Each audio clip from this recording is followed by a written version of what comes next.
implications of the conversation between Sri Narayan Guru and Mahatma Gandhi. Take a look at what he's saying. देश के किसी कोने में जन्म लेकर समाज को नई दिशा दिखाती है। कोई समाज के आध्यात्मिक उत्थान के लिए काम करता है, कोई सामाजिक क्षेत्र में समाज सुधारों को गति देता है।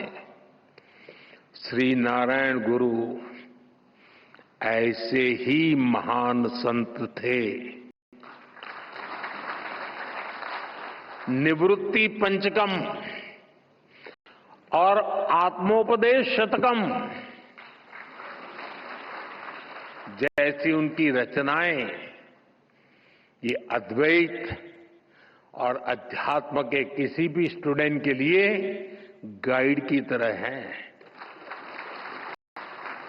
साथियों, योग और वेदांत, साधना और मुक्ति नारायण गुरु के मुख्य विषय थे, लेकिन वो जानते थे कि कुरीतियों में फंसे समाज का आध्यात्मिक उत्थान उसके सामाजिक उत्थान से ही संभव होगा। इसलिए उन्होंने अध्यात्म को समाज सुधार और समाज कल्याण का एक माध्यम बनाया और श्री नारायण गुरु के ऐसे प्रयासों से गांधी जी ने भी प्रेरणा पाई, उनसे मार्गदर्शन लिया।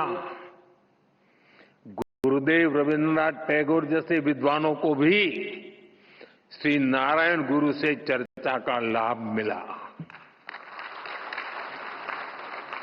साथियों, एक बार किसी ने श्री नारायण गुरु की आत्मोपदेश शतकम रमण महर्षि जी को सुनाई थी। उसे सुनकर रमण महर्षि जी ने कहा था, अवर एल्लाम तेरिंजवर, यानी वो सब कुछ जानते हैं। और उस दौर में जब विदेशी विचारों के प्रभाव में भारत की सभ्यता, संस्कृति और दर्शन को नीचा दिखाने के षड्यंत्र हो रहे थे, श्री नारायण गुरु ने हमें ये एहसास कराया कि कमी हमारी मूल परंपरा में नहीं है। हमें अपने आध्यात्म को सही अर्थों में आत्मसात करने की जरूरत है।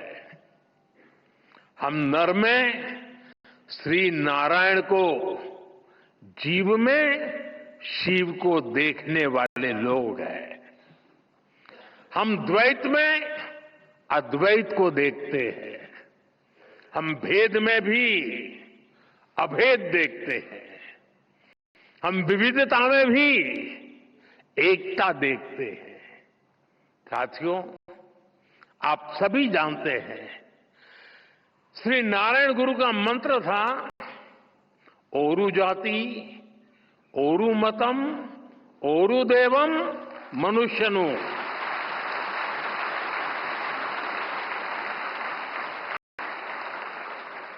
यानी पूरी मानवता की एकता, जीव मात्र की एकता, ये विचार भारत की जीवन संस्कृति का मूल है, उसका आधार है।